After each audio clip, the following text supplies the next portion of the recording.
பெனி போட்டு பிச்சை எடுத்தாதாயா துட்டு. என்ன சொன்னீங்க? அது இல்லைங்க, நம்ம நாட்டுல பிச்சைக்காரங்களே இருக்க மாட்டேன்னு சொன்னாங்க. அதுதாங்க. ஆமா ஆமா அண்ணன் சொன்ன மாதிரி. சரி, வேற என்ன பண்ணுவீங்க? இதுக்கு மேல வேற என்ன பண்ணணும்? தம்பி, நீங்க சொன்னது எனக்கு புரியல.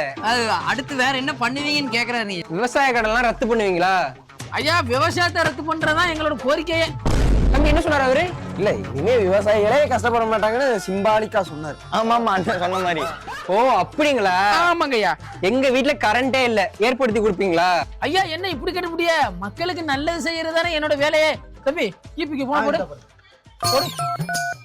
தம்பி, ஐயா வீட்டு பேர் என்ன? 010. 010. ஏகிறே நான் போனா வைக்க போறோம். வார்டு நம்பர் 010ல வீட்டுல கரண்ட் இல்ல. என்னன்னு கேளு. ஓ ஓகே. சரி.